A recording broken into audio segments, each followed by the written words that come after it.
আলুর দম রান্না করব, এই জন্য দিয়েছি তেজপাতা, গরম মশলা আর দিলাম জিরা সম্বারা। আর এই যে ছোটো আলুর দম আগে থেকে আলু সেদ্ধ করে তুলে রেখেছি। আসলে এই আলুর দম কিনতে অনেক কষ্ট, কিন্তু খেতে অনেক মজা, খেতে ভালোই লাগে। মশলা দিয়ে আলু কষিয়ে নিচ্ছি। আসলে এক হাতে ভিডিও করা আর এক হাতে রান্না করা কষ্টের। এর মধ্যে দিয়েছি আদা জিরা পেস্ট, হলুদ লবণ আর ঝালের গুঁড়া। আর এখন একটু পোস্ত বাটা দিব। আর একটা চুলাতে দুধ বসিয়ে দিয়েছি, দুধটা ভালো মতো ফুটে উঠেছে। এখানে লাচ্ছা তৈরি করে নিব। আলুর দম হয়ে গেছে, এখন নামিয়ে নিব। এর মধ্যে দিয়েছি ঘি, গরম মশলা আর এখন একটু জিরা গুঁড়ো দিব, নামিয়ে নিব। এখন গরম গরম ফুলকো ফুলকো লুচি ভেজে নিচ্ছি।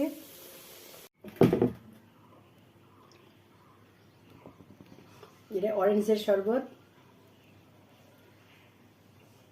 আজকে মঙ্গলবার, সেজন্য এগুলো খাওয়া দাওয়া আমার। এই যে গরম গরম ফুলকো ফুলকো লুচি আর সঙ্গে আলুর দম।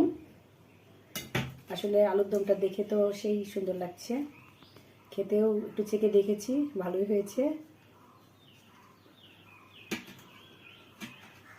অনেক টেস্টি হয়েছে। এর মধ্যে কোনো পেঁয়াজ রসুন অ্যাড করি না, একদম নিরামিষ। আর এখানে নিয়েছি লাচ্ছার সেমাই।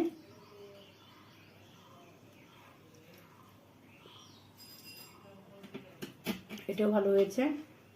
যাই হোক, এখন খাওয়া দাওয়া করি। আজকে পর্যন্ত সবাই ভালো থাকো।